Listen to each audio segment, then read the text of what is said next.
Ever wondered what makes TV so powerful in Jamaica? Time to find out. Welcome to Global TV Group 358, where television meets innovation. We're not just about shows, we're about shaping society. In Jamaica, TV keeps you informed, connects diverse voices, and supports democracy. Imagine a Jamaica where broadcasters unite, sharing data and collaborating globally. That's us, a unified voice in the TV industry. Did you know TV advertising is still king? It drives website traffic, boosts brand equity, and powers integrated campaigns. Even in an age of digital, TV stands strong, resilient in tough times. Our global TV deck is your treasure trove of insights and data. With charts, graphs, and success stories, it's your guide to impactful TV advertising. Curious to learn more? Visit our website and see how Global TV Group 358 keeps television at the heart of entertainment in Jamaica. Get ready to binge watch the future. Corruption is a vile disease that sucks and drains the health out of something good.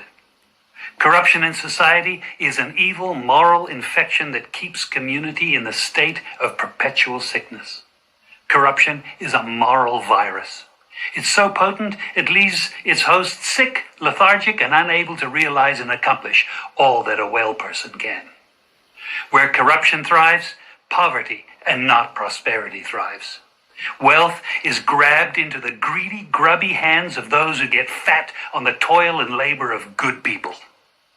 Corruption benefits only temporarily those who participate in it. Everyone else is a victim of the theft, the deceit, the dishonesty, and the lies that corruption feeds on. You need to know that a corrupt person is stealing from you. Corruption is filthy work and despicable acts of treachery done under the table and behind closed doors. Corruption is a disgusting shame. Corruption keeps a nation back from true development and from progress. Wise investors steer clear of a corrupt environment.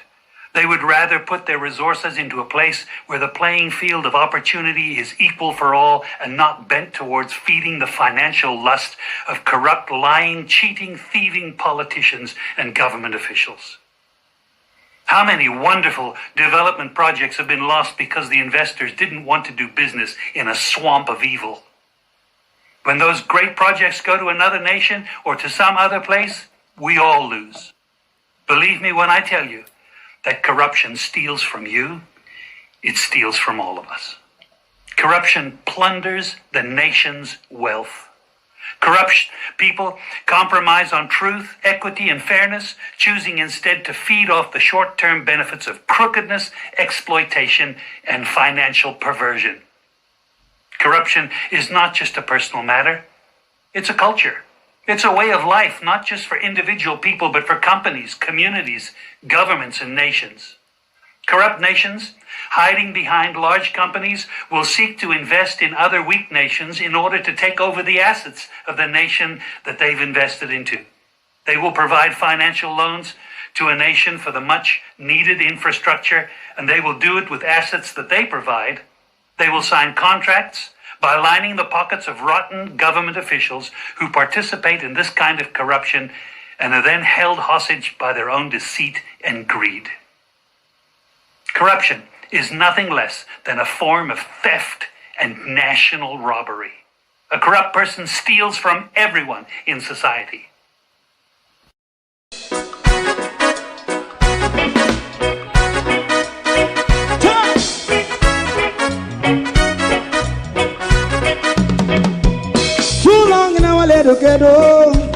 Run, keep going on, let's process.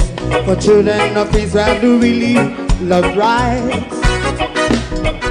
So just as I and I as a watchman around Babylonian walls.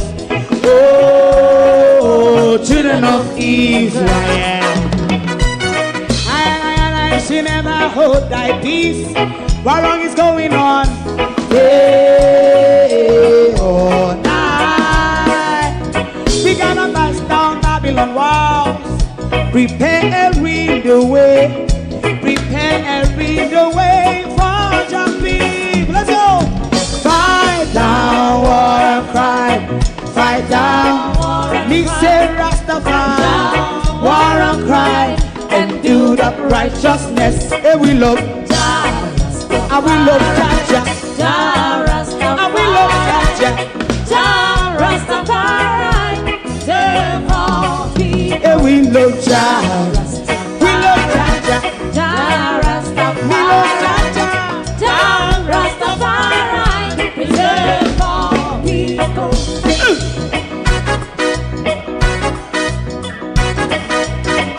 Put time away again.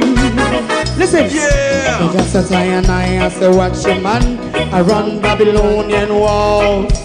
Oh, children of Israel, I should never hold thy peace while we penalize. Hey, oh, night. We gonna bust down Babylon gates. Prepare the way, prepare the way for Jah Rastafari. Fight down war and crime, fight down war and crime, Rastafari, war and crime, and build up righteousness. And we love Jah, and we love Jah, and we love Jah, Rastafari, preserve all, and we love Jah, Jah Rasta, me love Jah, Jah Rasta, me love Jah, Jah Rastafari, preserve all, me love Jah, Jah Rastafari, Jah Rastafari. Yeah, the next song is going to be the last song for tonight, and then DJ Twink.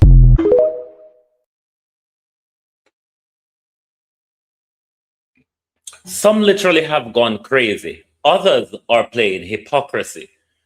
Dr. Tufton has now become the minister for turning, while Donald Trump is still executing Caribbean fishermen in Caribbean waters. Good morning and welcome to Global TV. Thank you all for joining us this morning. It is your program, At a Glance. To my community of parity and all my family members, platform moderators, membership holders, viewers, subscribers, commenters, and trolls, good morning. Welcome. It shall be a wahala this morning. Call the PNP, call the labor right them, call factories, call everybody. Because we have so much to go through this morning. I was absent last night because I have a headache yesterday, which I tried to sleep off, and I eventually did not wake up. But I am back here this morning. We're back in the trenches, because it's war. Andrew Holness declared it, and we have put our foot in it. Call Anthony Hilton with it. And call Rosemary Shaw. Me show you how PNP play hypocrisy with this morning. Cause you know say me not depend on nobody side, don't? You know say me not depend on nobody side. Cause me not in the long game. It take too long for take side. It takes too long to take side. It's much a shorter journey, whipping and lashing them as you go along. Debbie Jervis TV, good morning and welcome. Laverne, good morning. Good morning. Marcia Thomas, Lynette Jenkins, good morning. Sim, welcome. Wagwan, how you do? Empress Deb, good morning. Ladybug, good morning. Karen Namad, Duane Morris, good morning. Abinasa Cody, how you do? Zanette Beckford, good morning. Wayne Evans, good morning everyone. Miranda Ruddock, the Unstoppable One, good morning. Welcome everyone. Who we're going to start on this morning? Let's get Donald Trump out of the way. We have to highlight you as to the happenings within the region. Because you would remember when our Prime Minister was asked the question in South Africa by the Bloomberg reporter, his answer basically gave the green light to Donald Trump in the summary execution that Donald Trump is carrying out Saint in Lucia, PS. every fisherman life in the Caribbean is at risk of Donald Trump and his international Gestapos. This call for concern for the entire Caribbean.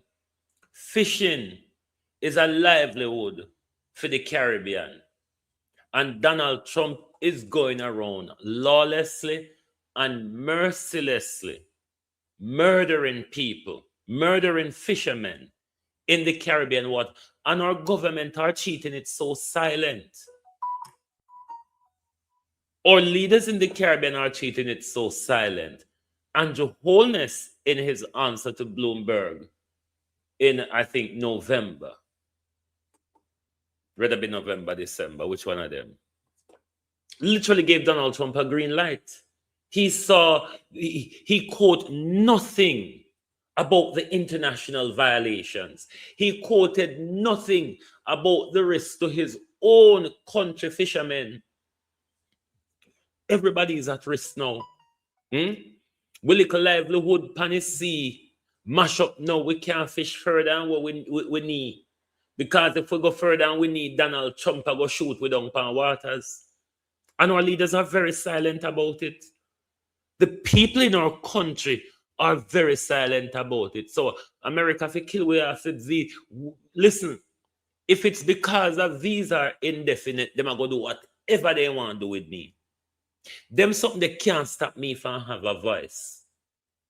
If they no want give me, no give me. If you want take it back, take it back. It doesn't mean though I'm going to suffer in silence.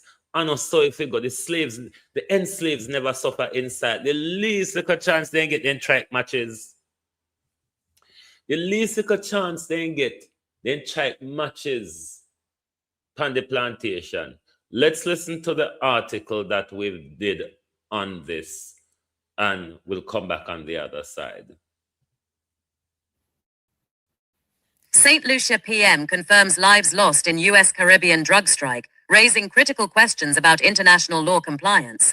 Prime Minister of St. Lucia recently confirmed that individuals have lost their lives in a United States-led counter-narcotics operation. And remember, this is the Global TV News Desk. We're not doing anybody's content. We're doing our news. All right? So you're aware of our website. You're aware of our app. Both the link to our website and our app is pinned in the channel. That's where all of our print news get published to. We put out a clip on Facebook with a leading link to the website. So we hope you continue to support, because we are sure Glean and the all of them say news not belong to them. Targeting a drug trafficking vessel in the Caribbean. The announcement has reignited long-standing debates about the scope of U.S. counter-drug activities in regional waters and concerns over alleged continuous violations of international law by U.S. authorities. The incident and regional reaction. While specific details about the strike remain limited, including the exact location, number of fatalities, and circumstances surrounding the engagement, the Prime Minister's statement underscores the human cost of efforts to combat drug trafficking in the Caribbean basin. The incident has prompted concern across the region, where many nations view their territorial waters and the broader Caribbean as areas requiring coordinated, collaborative security approaches rather than unilateral action.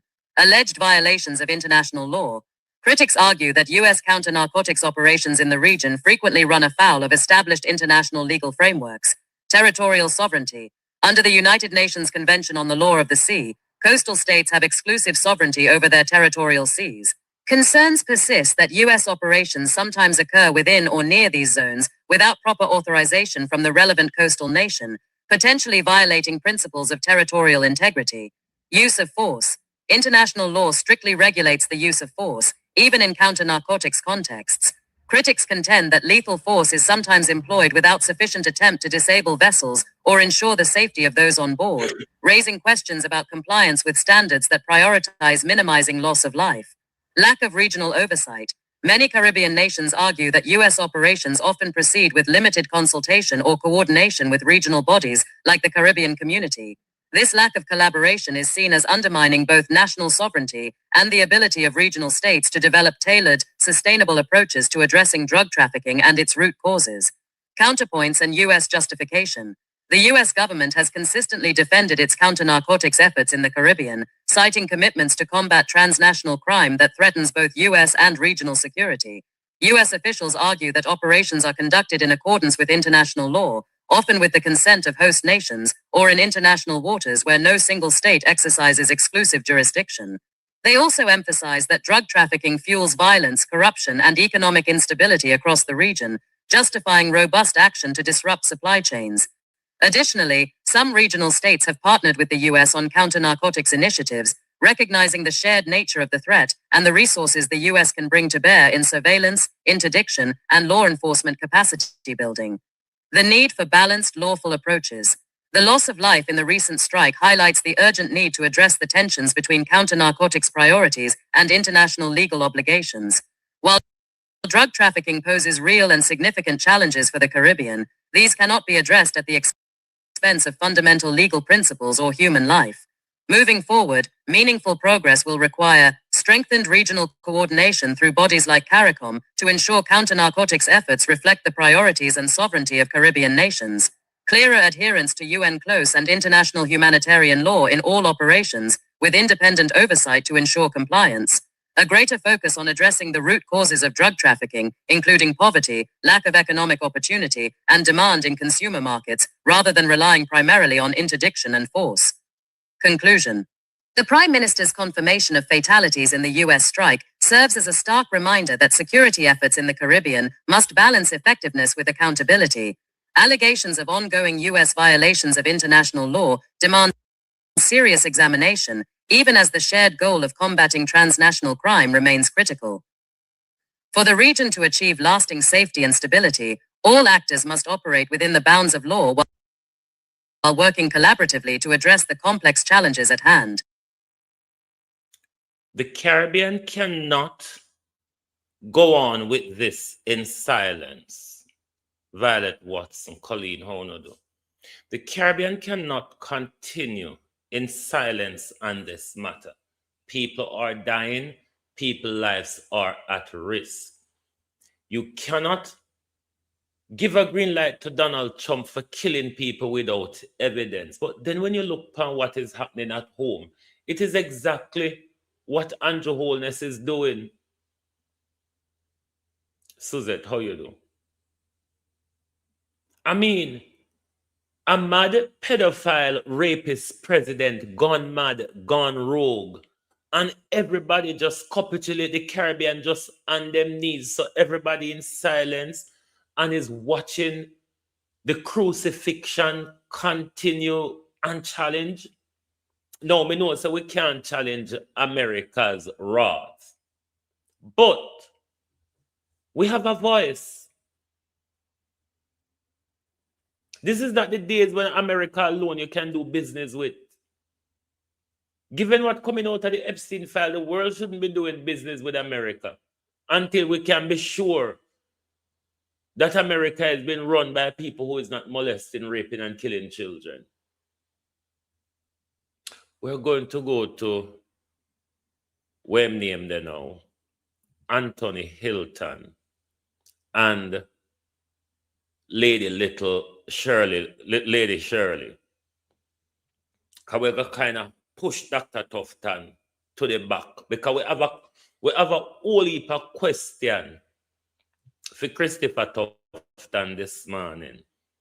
Because we see Christopher Tufton come out. All right, there's 3 videos coming up.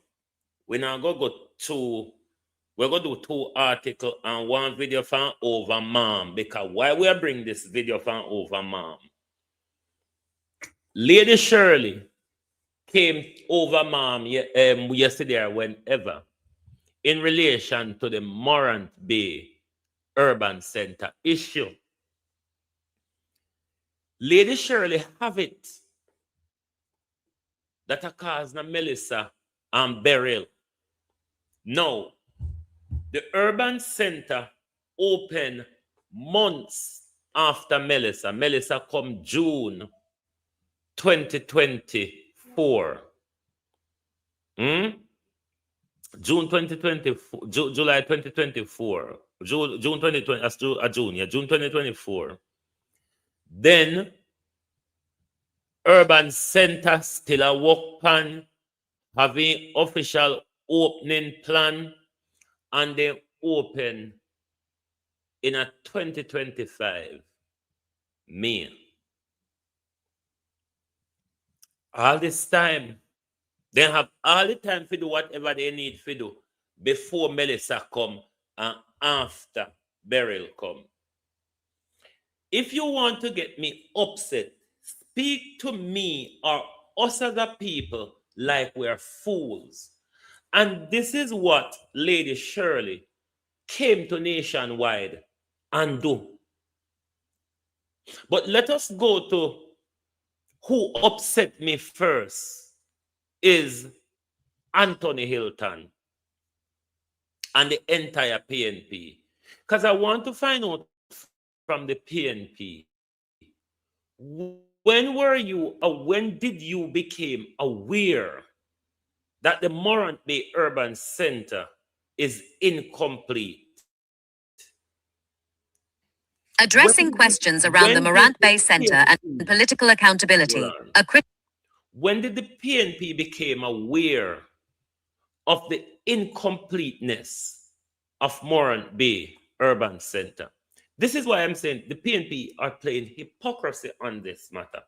Let me say, okay, they didn't know up until the 3rd of September last year.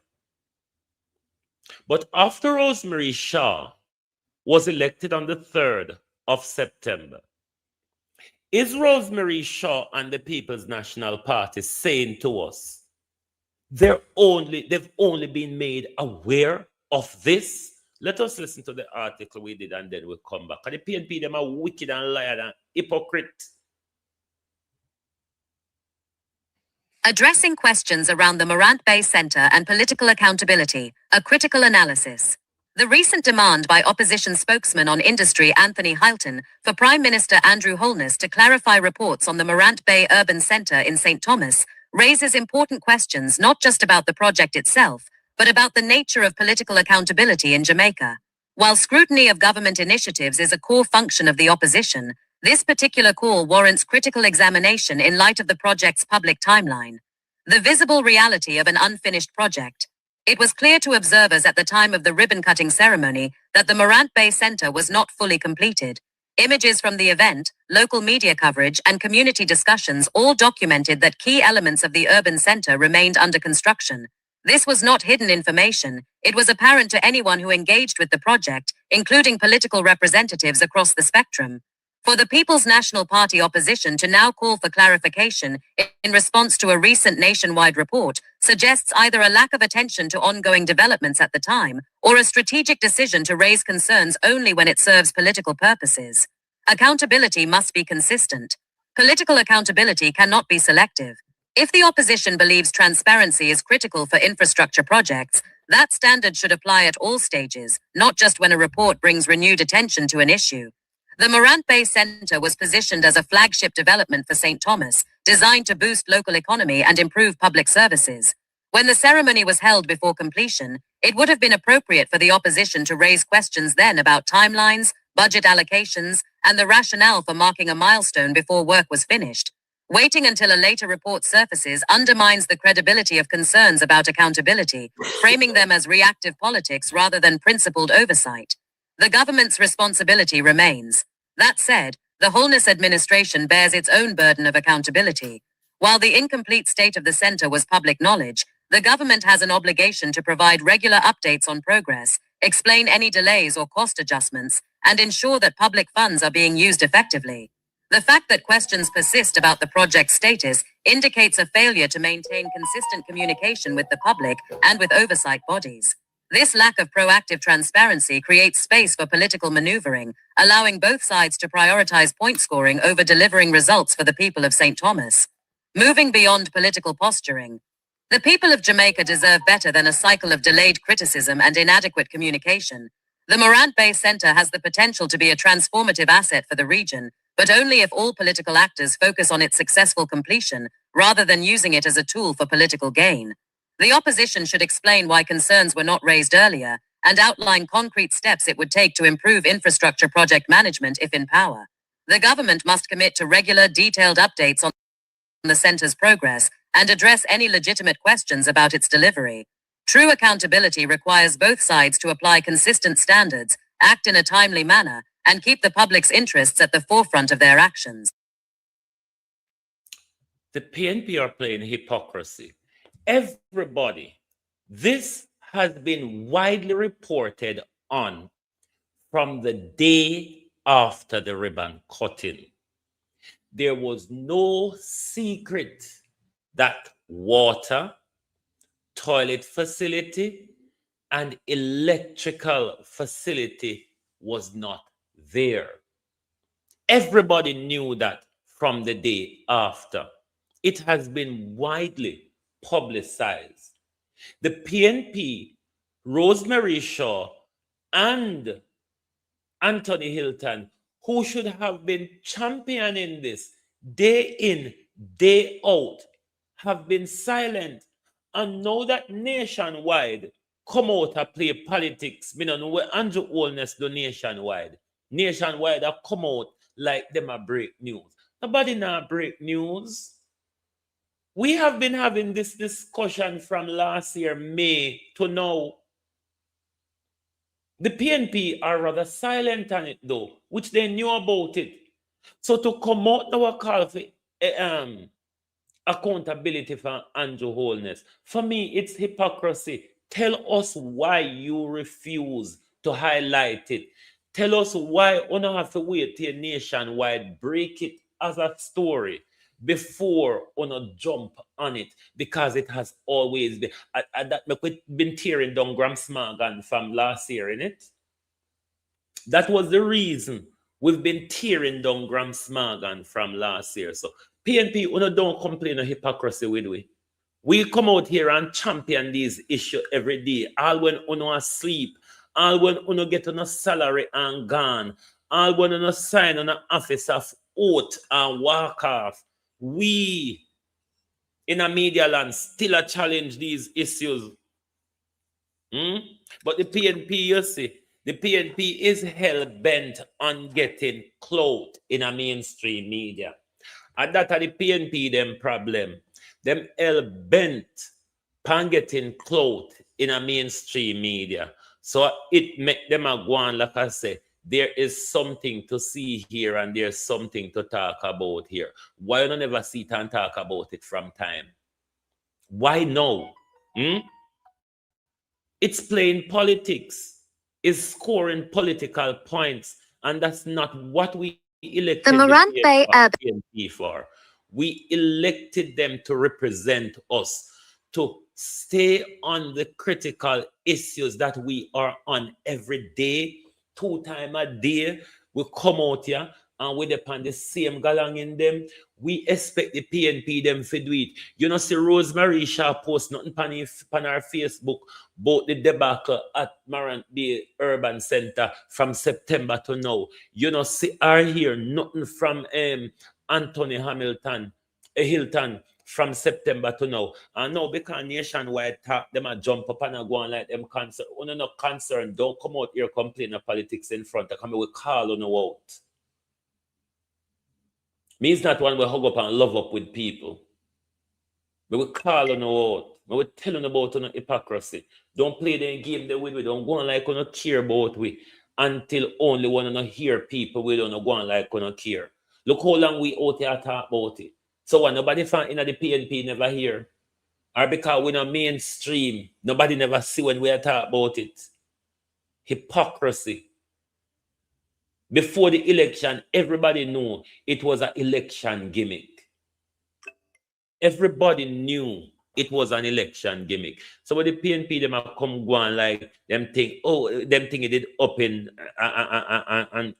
operational. No.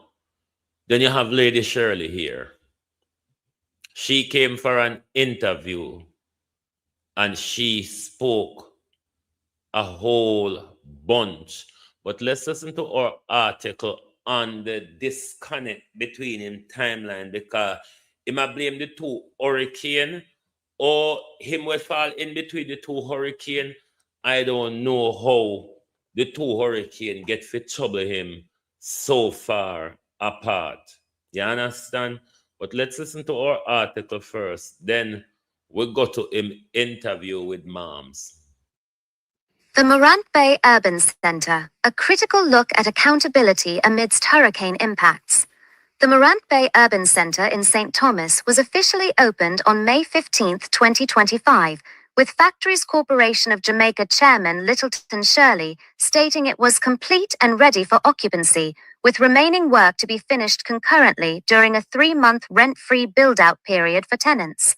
However, nearly a year later, in February 2026, the facility still lacks basic utilities like electricity and water, has unresolved sewage issues, and most commercial spaces remain unhanded over. In an interview on Nationwide, Shirley reportedly blamed hurricanes for the delays, despite the center opening after Hurricane Beryl and before Hurricane Melissa. The timeline disconnect. Hurricane Beryl passed south of Jamaica as a Category 4 storm in July 2024, causing flooding, power outages, and infrastructure damage in St. Thomas, including blocked roads and disrupted water supply. But construction on the urban center continued after Beryl, and the opening was scheduled for May 2025, nearly 10 months later.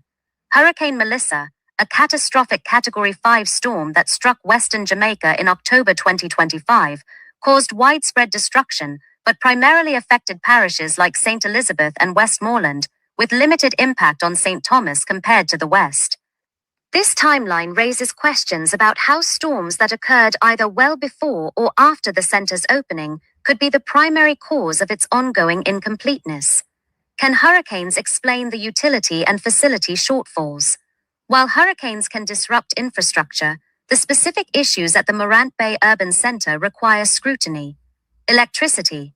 Both Beryl and Melissa caused widespread power outages across Jamaica, with Beryl affecting hundreds of thousands of households and Melissa leaving 77% of the island without power initially. However, utility restoration efforts typically prioritize critical infrastructure and commercial developments. If the center's electrical systems were not fully installed or connected before opening, post-hurricane delays in grid restoration could exacerbate issues, but this does not explain why connections were not in place at the time of the ribbon cutting. Water. Flooding from Beryl damaged water infrastructure and disrupted supply in St. Thomas, with about 70% of customers affected nationally. Similarly, Melissa damaged water systems in western parishes, but St. Thomas faced less severe impacts.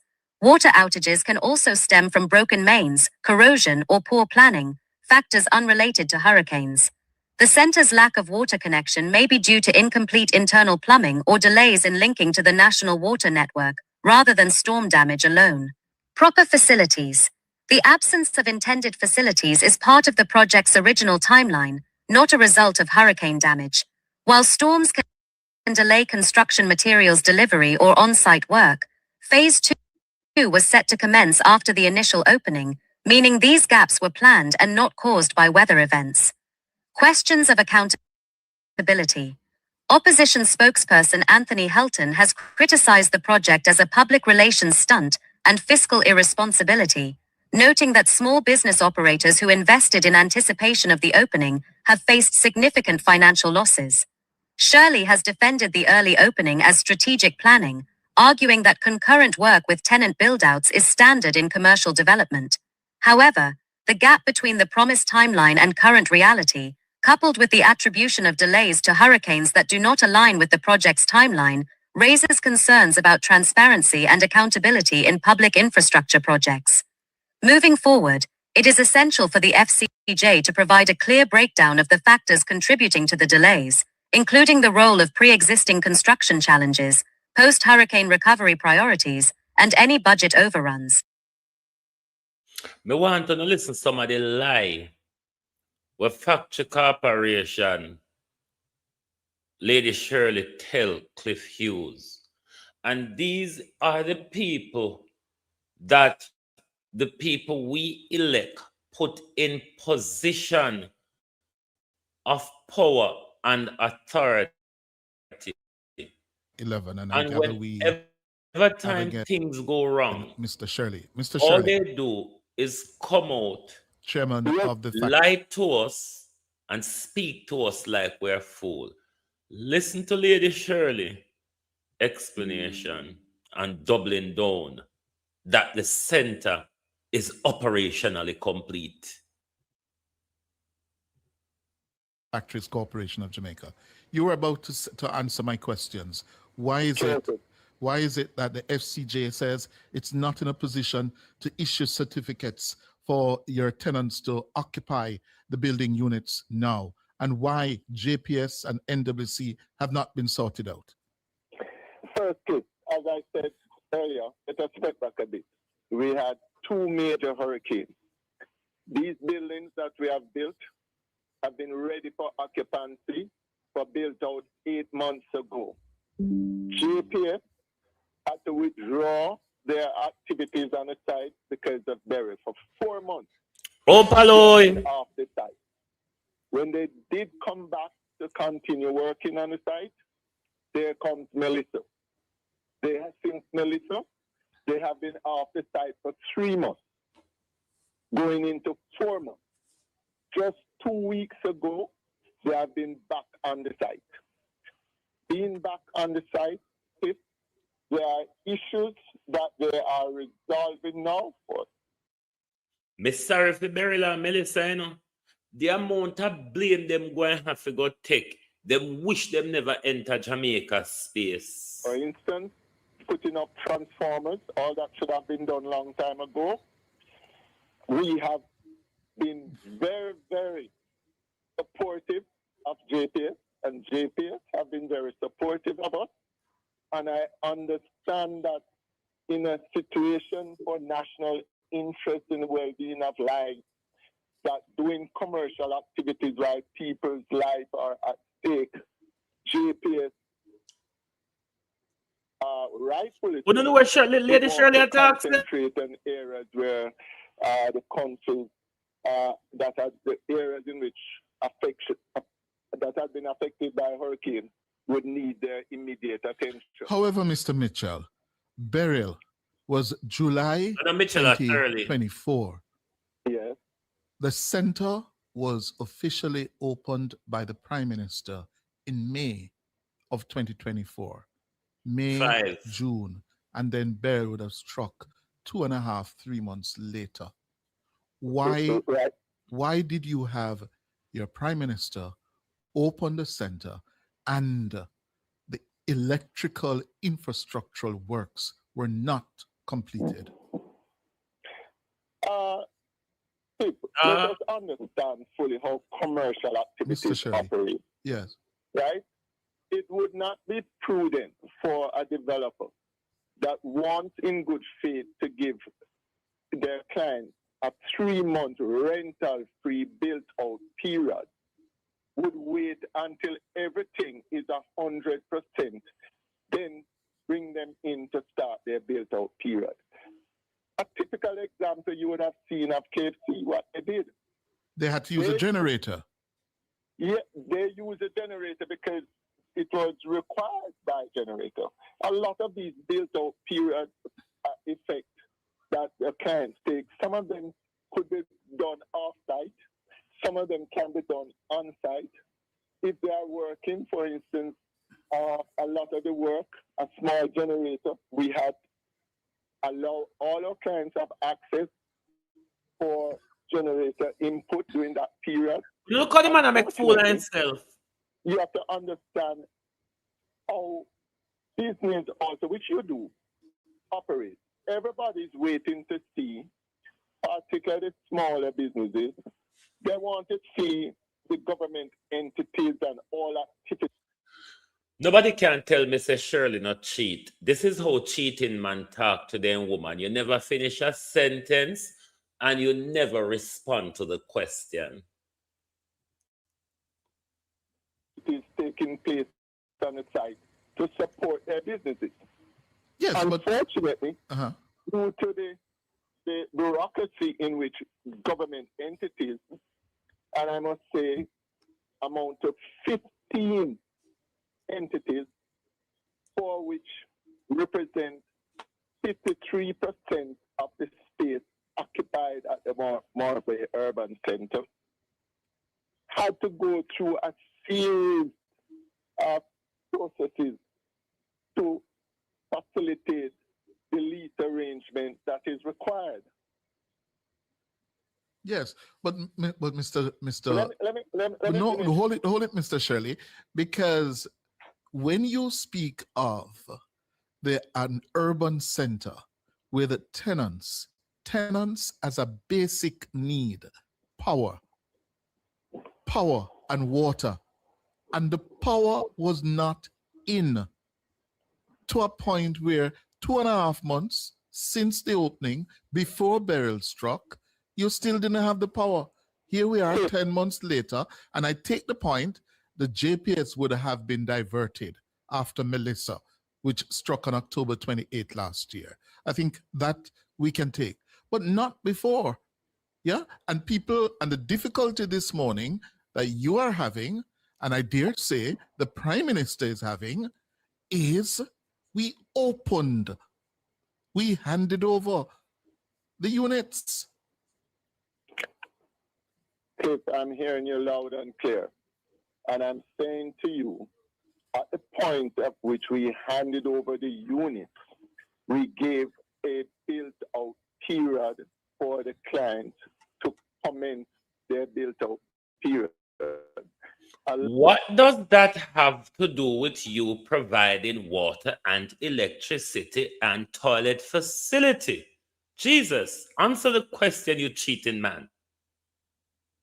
A lot of them did not take up that opportunity. Some did, some held back, right?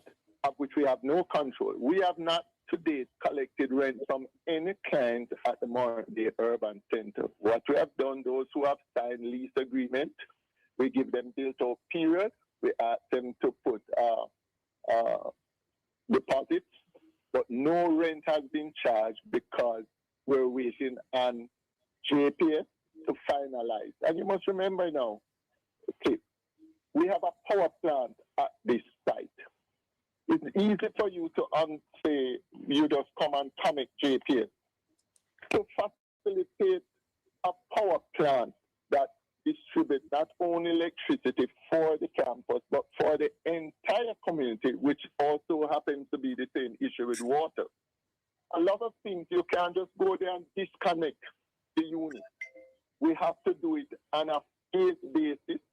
It has to be done in such a way that it does not disrupt 22 communities that the power plant that is on the site service. There's a lot of work to be done. There's a lot of cost connected to that. We have paid out over $200 million to JPS to facilitate this phased approach and to give us electricity. So, Mr. Shirley, there's a lot of work to be done. You've paid out over 200 million. Simply put, therefore, the urban center should not have been opened when it was. You were not ready. You were not ready. I disagree with you, Cliff. But we were ready. Why would you disagree with me? You just said it. Because a lot of work to be done.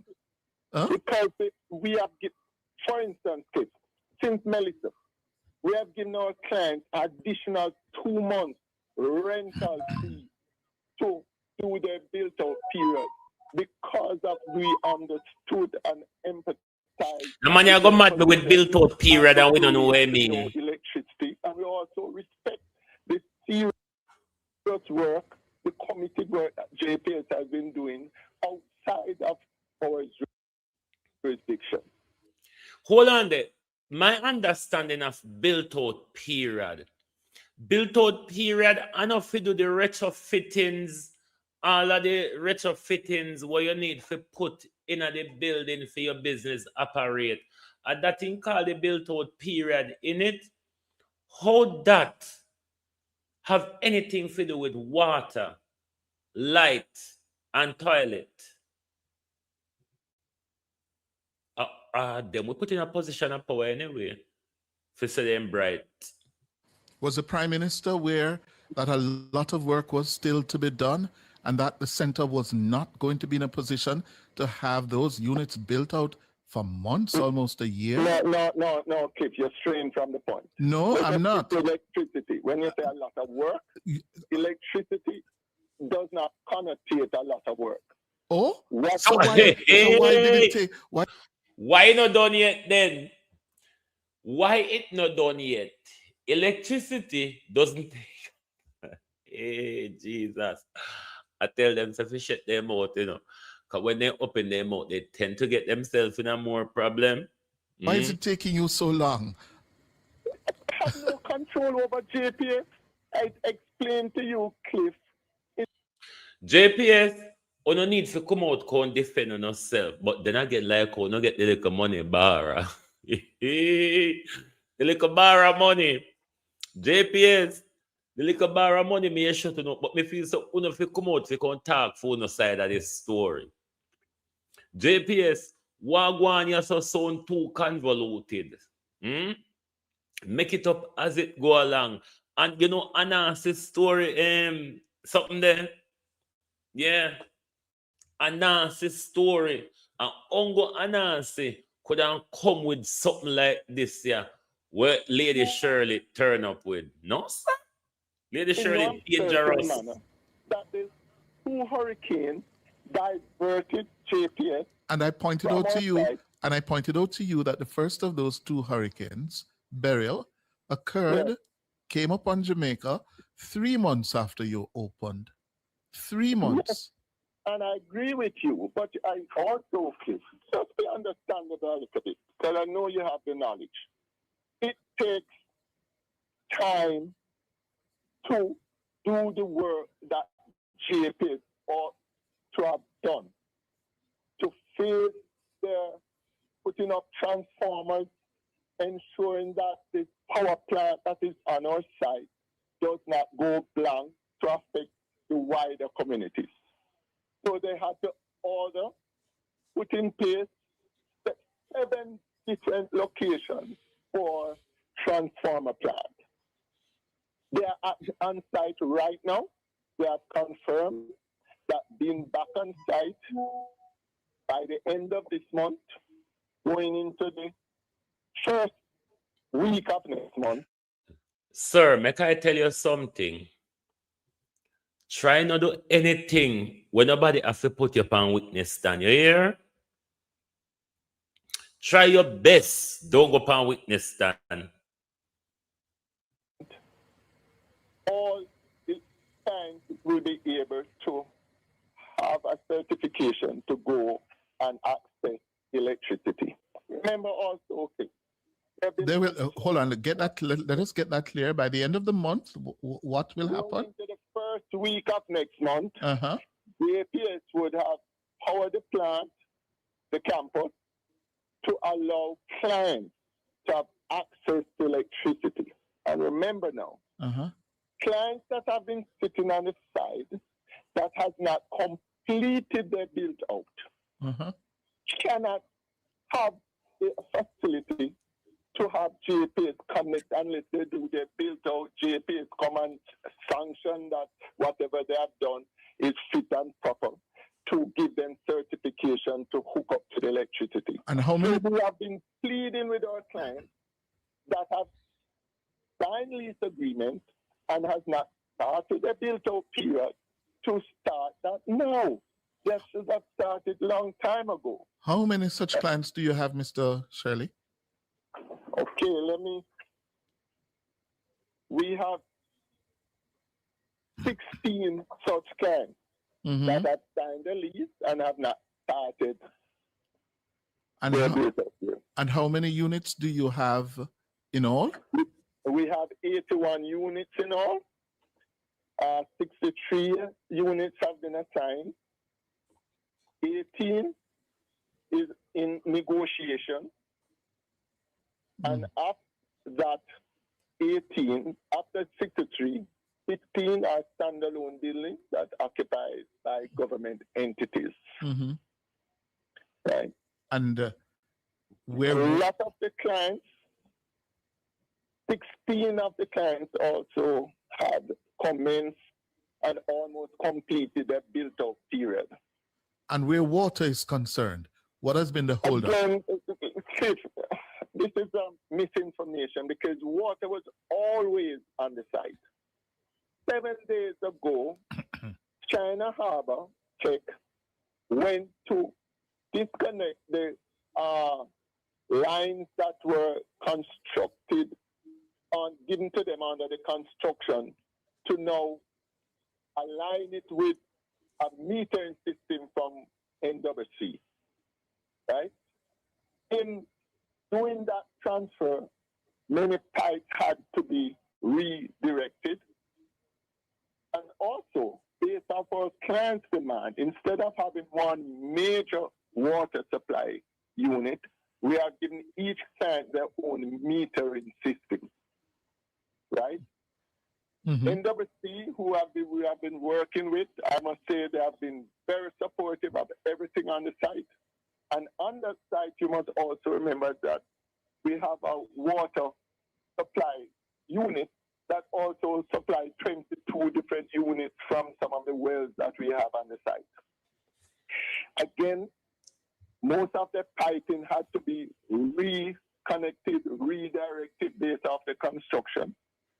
And they are on site presently to ensure that today water will come back on the site, having done the adjustments to the lines that Czech would have disconnected due to their contractual arrangements. Have you heard from the Prime Minister since the story broke, Mr. Shirley? The Prime Minister has always been communicating with us. No, I'm talking since this story broke this morning. I sent him the message. He has What story broke? What story broke? What story broke? The widely available public knowledge? What broke story I talk about? The widely available public knowledge where everybody knew the day after the urban center was open onwards. What kind of story broke, Cliff? Boy, may I tell you, my man, I make a total big fat fool of himself. Me never see somebody fool so in my life yet. But I don't go, oh, police now have to question him for nothing. Our prosecutor don't have to question him for witness stand because if I saw him a go to prison and nobody has sent him and him has sent his own self to prison because nothing what he said was related to the question when mom asked him about. Nothing at all. In just come Dr. Tufton's health cooperation plans, navigating U.S. pressure. In just come with a set of convoluted story in our head. In coming like the robot them where they having a customer service over here where they make up answer give them and for them answer it cannot be related to your question because the answer is a preset answer to Lord God. I used to hate when in an administration and I receive a complaint and rather than I type and respond back to what the person is querying, I have to go up on the company website and go take off a template that they set as a response to such query, and then I would just have to maybe alter it a little bit and send it. I can't just send out of my head, so I can't just respond out of my head. So and so the man you come, the preset answer them when no serve no purpose to the current issue at hand. The dog returns to its vomit. The dog is returning to its vomit. We remember the whole Cuban crisis when Marco Rubio come to Jamaica and everything went sour and puffed and tell we him going here, him going there, him going all over the place. Let's listen to our article, and then on the other side, we have questions. Questions, questions for Dr. Tufton this morning. Dr. Tufton will take holiday upon with money. Dr. Tufton will take holiday upon with money, say, I'm going to recruit this and recruit that. And now the dog turned back around to him vomit. Dr. Tufton's health cooperation plans, navigating U.S. pressure, diversification efforts, and uncertain outcomes. Jamaica's Health and Wellness Minister, Dr. Christopher Tufton, recently confirmed that negotiations are underway for a new health memorandum of understanding with Cuba, even as the United States ramps up pressure over the long-standing medical cooperation program. This development comes alongside questions about the status of last year's announcement to recruit healthcare workers from India, the Philippines, and Ghana, initiatives framed as contingency measures after U.S. Secretary of State Marco Rubio called for Cuban medical personnel to leave Jamaica. Renegotiating with Cuba amid U.S. scrutiny. The current MOU with Cuba expired, though nearly 300 Cuban doctors and specialists remain in Jamaica under existing contracts, with services including eye care and hospital support continuing as talks proceed. Jamaica's partnership with Cuba spans over 50 years and has been a cornerstone of its public health system, but renewed U.S. pressure led by Rubio, a longtime critic of Cuba's overseas medical missions, has cast a shadow over the program. Washington has accused the initiative of involving forced labor and human trafficking, claims rejected by Cuba, Jamaica, and other Caribbean leaders, who emphasize the program's compliance with international labor laws and critical role in addressing healthcare gaps. The U.S. has threatened visa restrictions for officials linked to the program, with Grenadian Finance Minister Dennis Cornwall among those targeted in 2025, and similar pressure reported across the region. While Prime Minister Andrew Holness has stated that Jamaica ensures Cuban workers are treated in line with local labor laws, the negotiations for a new MOU are described as lengthy and ongoing, with undisclosed outstanding requests from Jamaica potentially complicating a final deal. The recent departure of some Cuban medics, including a respected orthopedic surgeon at Kingston Public Hospital, has highlighted the risks of disruption to patient care if the program is scaled back. Critics argue that the U.S. pressure risks undermining Jamaica's sovereignty to determine its own health partnerships, while supporters of Washington's stance point to reports from some former Cuban medical workers alleging exploitation, such as passport confiscation and salary deductions by Cuban authorities. This divide underscores the challenge Dr. Tufton faces in balancing diplomatic relations with the U.S. against Jamaica's urgent healthcare needs. Last year's recruitment drive, mixed progress. In February 2025, Dr. Tufton announced plans to explore recruiting healthcare workers from India, the Philippines, and Ghana, framing the initiative as a way to diversify Jamaica's health workforce amid high turnover, with 500 nurses having left the system since 2018 and potential disruptions to the Cuban program. While local recruitment remains a priority, the minister noted that international hires would be considered if gaps persist, citing the Philippines' reputation as a major exporter of healthcare professionals on a per capita basis. To date, progress has been uneven across the three countries. An MOU with the Philippines was signed in February 2025, covering not only the deployment of healthcare workers, but also faculty exchanges, specialist training, and knowledge sharing in areas like epidemiology and healthcare management. A joint technical working group was established to implement the agreement, with clinical rotation opportunities for Jamaican staff in Philippine hospitals also planned. However, specific details on the number of Filipino workers deployed or set to arrive have not been publicly disclosed. For India and Ghana, there is limited public information on the status of recruitment efforts. While Ghana has active physician recruitment services available, no formal agreements or updates on hires for Jamaica have been announced. Similarly, discussions with India appear to have not advanced to a public stage, raising questions about whether these components of the diversification plan have been deprioritized in favor of strengthening ties with Cuba or focusing on the Philippine partnership. The launch of Jamaica's first health labor market analysis in June 2025, supported by PAHO.WHO, suggests a shift toward data-driven workforce planning, which could inform future recruitment strategies by identifying specific gaps and retention challenges. However, the slow pace of progress on the India and Ghana initiatives leaves Jamaica still heavily reliant on Cuban personnel, even as U.S. pressure intensifies. Challenges and the path forward. Dr. Tufton's dual focus on renewing ties with Cuba and diversifying recruitment reflects the complex realities of Jamaica's healthcare landscape. The country faces a persistent shortage of skilled workers, exacerbated by migration to higher income countries, and must balance short-term needs with long-term efforts to build a sustainable local workforce. The negotiations with Cuba will need to address both Jamaica's requirements for expanded services and potential concerns raised by the US, though it remains to be seen whether a new MOU can satisfy all parties. Meanwhile, the limited progress on recruiting from India and Ghana highlights the challenges of establishing international partnerships quickly enough to offset potential losses from the Cuban program. Ultimately, the success of Dr. Tufton's plans will depend on Jamaica's ability to assert its sovereignty in health policy decisions, secure reliable sources of healthcare workers, and invest in training and retaining local professionals. Without meaningful progress on these fronts, the country risks continuing cycles of dependency and vulnerability to external pressures. I don't know about you, but I have at least 3 questions for Dr. Tufton. And if you have questions for Dr. Tufton, you can put them in the chat. Because this is the scandal what Cliff used them for talk about rather than Morant Bay Urban Center.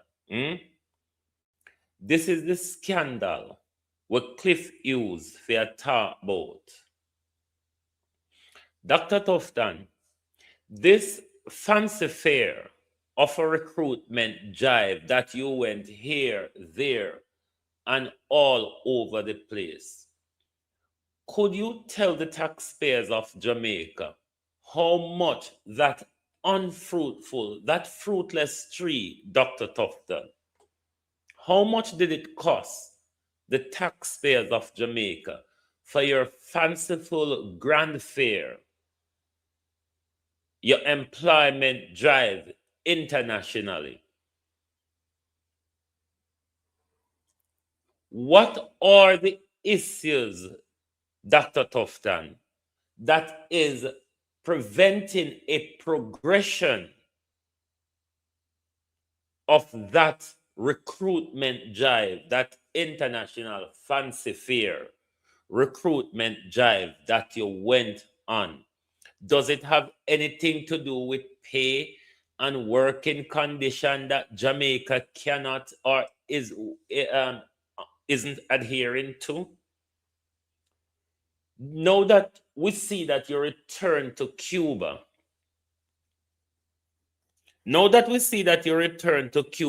after the memorandum of understanding run out, and wanna take whatever Marco Rubio say, and wanna never make the decision based on few interests, few national interests, or few social and health interests.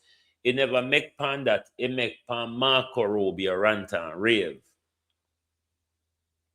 Now, the new stipulations, Dr. Tufton, that Jamaica has put forward in the new memorandum of understanding that is holding up an agreement, are those stipulations based on the Americans, or are those stipulations based on the Jamaica government?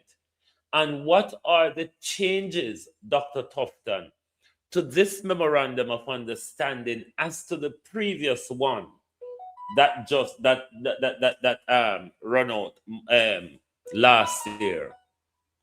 These are questions that Dr. Tufton needs to answer, because our healthcare is being deprived of decent specialists.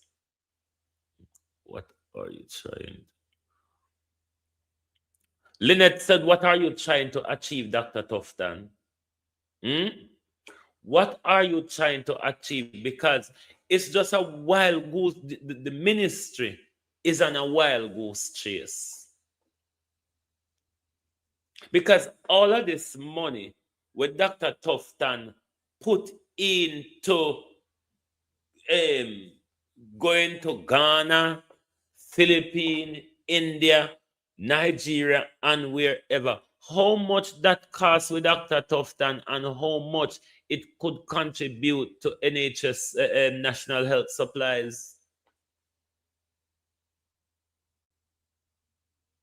If it is, Dr. Tufton, that our standard isn't suitable to have these international employment deals sign off,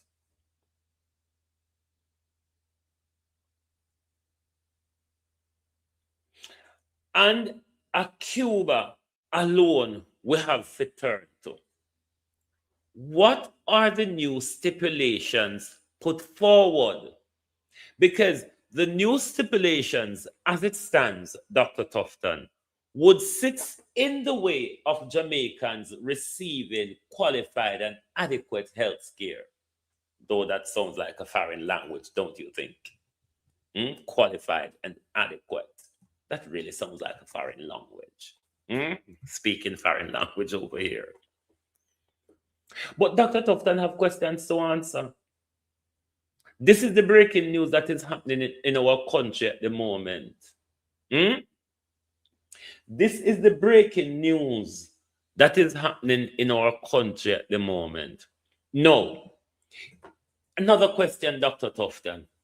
Is the government then prepared to go head-to-head with Marco Rubio on this issue? Is Dr. Tufton and the JLP government saying, we are ready now to give up our visa. We're going to choose your health above our visa? Or is it the case, Dr. Tufton, that you have no other choice but Cuba? Isn't it, Dr. Tufton? Wouldn't you agree with us that the reason why the dog returned to its vomit is because there's nothing else to eat? Not even shit, Dr. Tufton. Can you know dog eat that in it? So Dr. Tufton found you see the dog return to him vomit. That alone shouldn't tell you what go on. So move the new barrier. What in our way, Dr. Tufton? Tufton with the DR title. Tufton with the 80-pound waterfront. You know, we need for old girl there and corner and salt or put on. And cut her off piece. And put it with peas soup when we are cook peas soup because we pay too much money. We pay too much money for the Brahman cow and can't make salt beef out of it. But that's a side story anyhow.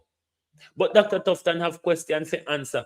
We cannot allow Dr. Tufton to keep dragging down with health care behind him. So, and we go on like say we not care. We go on like say it not affect we. We go on like say we not turn up a hospital with buck to and come out in a body bag. Are you happy, Jamaica? Are you happy that we don't have ambulance to call? Are you happy that your local hospital doesn't have the required diagnostic? And you have to go in a one car on a bumpy road, probably in a pain where would have better off if you lay down and sit down.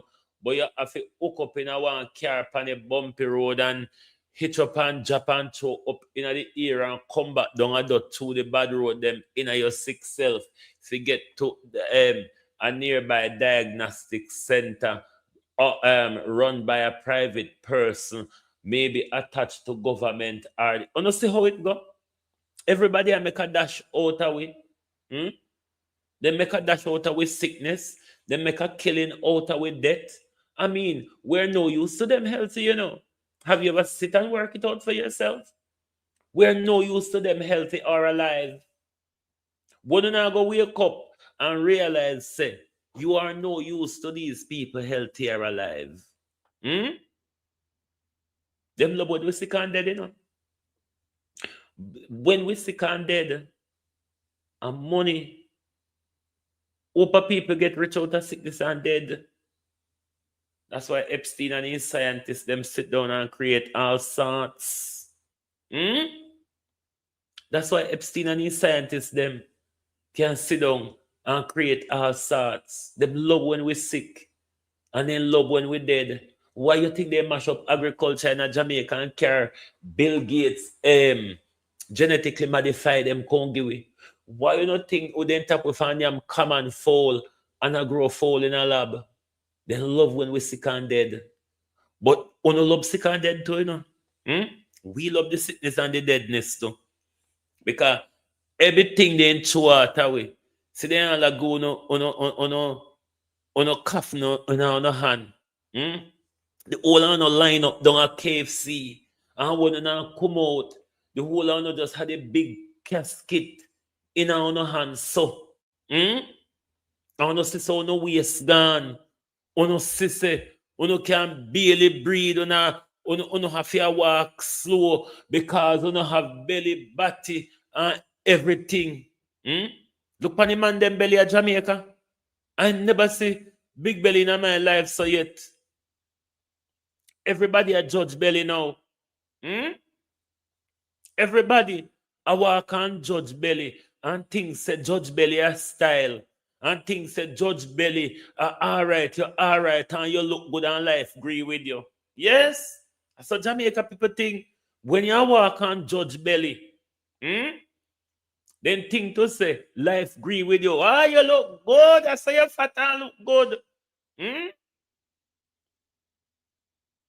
Jamaica, we need to wake up out of the F-free. We're too deep in this friggery.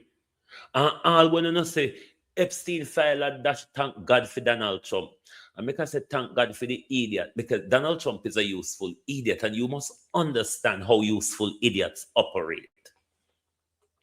No other president, barring an idiot like Donald Trump, would have planned to release the Epstein file. Biden wouldn't promise you that. You know what I mean? Because they have people they are protecting. But an idiot like Donald Trump, which the schoolboy bully who boasts around on the play field that I am that I am, he promised, and it shed a light. And while it has shine light, the whole on put an over on her face and all on her face down. Epstein file is shining a light. And rather than grace the light where shine, you put on an over on her face and all on her face down. Jamaica is so silent on the child abuse and the child rape, given we are a country where we pick them go so missing every so often. And we hear say Epstein and Donald Trump and Bill Clinton and Andrew Mountbatten, them a kill children, rape children, and eat children. And the whole on no quiet. Whole on no quiet like duct tape over on the mouth. Duct tape over everybody's mouth. Because nobody no want to lose them visa. Nobody no want nobody look upon them sideways.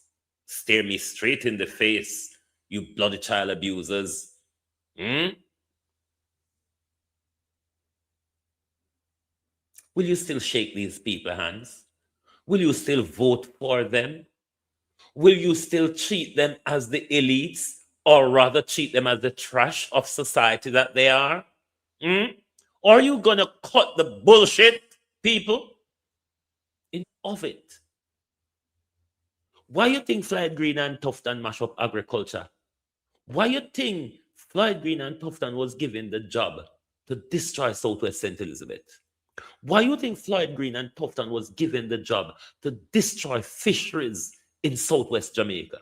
You think these people are idiots? They know fully well what they're doing. Why you think Dr. Tufton have shares in funeral parlor, or Dr. Tufton's friend is running? It's not an accident, you know. It's all carefully planned. It's all carefully planned. Why you think them locate the country with gun? Did the police, them in America, not say they have evidence that Jamaica police are in organ harvesting and human trafficking? Should we not be asking the question with these exposure of Jamaican authorities and human and organ trafficking? Should we not be asking the question of the Jamaica Constabulary Force will go around, go shoot down innocent people picnic, like they did with Jamar Ferguson, like they did with Leighton Nemard, bigger than, like they did with that young man Alonzo in Santa Cruz just recently. Is the Jamaica Constabulary Force still carrying out organ harvesting with these summary execution that the Jamaica Constabulary Force regularly carries out in our court? We need to ask these questions. Why you think crime and corruption get so prevalent around us? Because we stayed too quiet for long. We stayed quiet because we say, we don't want them come kill we don't want them come burn down. Them still a kill when a burn down we also. Why you know just make them burn down your house with the knives? Because if all of us decide to continue to stay quiet, it's only gonna get worse. But if all of us decide to stand up and root it out, they have to change or find somewhere else to go. If there's anywhere else to go, if all of us decide that we don't want you all around us. But we cherish them. We nurture them. We allow them to become our dans and gangs and area leaders, we stupid mother heifers. How could we as a people hand over our power to other idiots that call themselves human beings like us? How could we? What a load of silence. What a load of silence. Don't even bother talk about the dirty mainstream media, because them barely talk about the Epstein file, you know. Because only for them, only for the media them is well connected to the Murdochs, the Epsteins, and the long-time Robert Maxwell, Ghislaine's father. So this pedophile ring, I know today, I know yesterday, ask Elizabeth Mountbatten, ask Jimmy Savile, ask Lord Mountbatten, Uncle Dickie. So how dare Charles come out here, come go on like say this is an Andrew issue? How dare you, Charles, you who was with Lady Sarah, and then you met the younger sister Diana? Charles Mountbatten, the family of pedophiles and wrong-uns. This is not an Andrew problem, Charles. This is not a Lord Mount. This is not a Lord Manderson's problem. This is an institutional problem in Britain.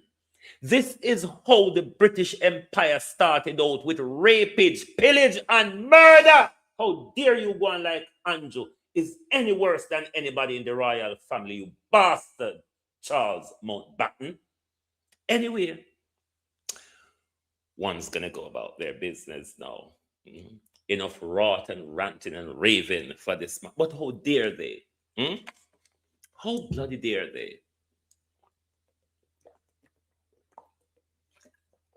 Especially Charles. Well, nobody knows Charles not a character. Charles married Counselor was Britain's worst prolific pedophile.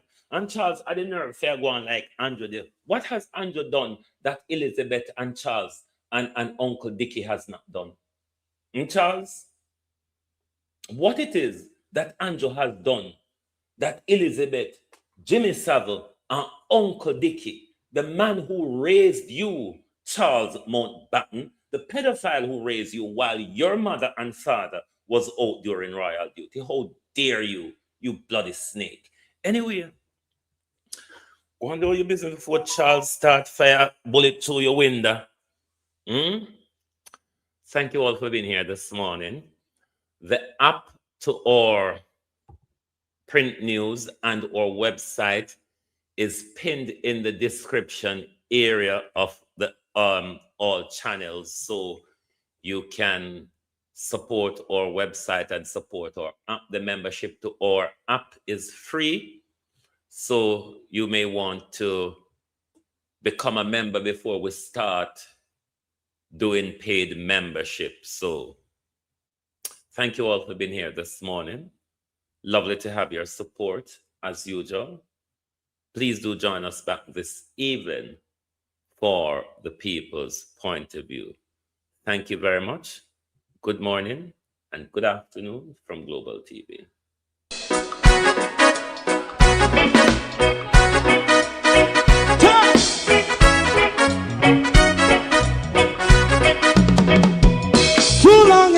look at run, keep going on, less process.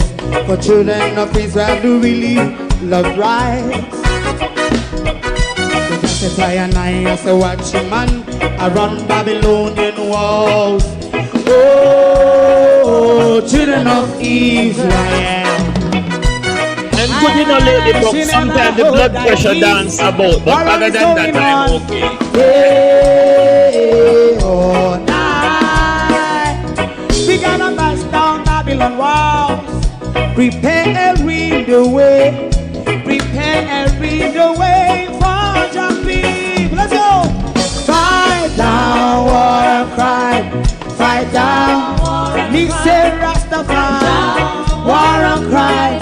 And do the righteousness, and we love Jah, and we love Jah, and we love Jah, Rastafari, save all people. And we love Jah, we love Jah, we love Jah, Rastafari, save all people.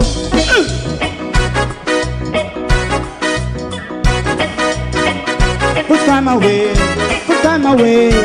again. Listen, yeah. Just as I say, watch your man, I run Babylonian walls. Oh, children of Israel. I should never hold thy peace while we penalize. Hey, oh, night. We gonna bust down Babylon gates.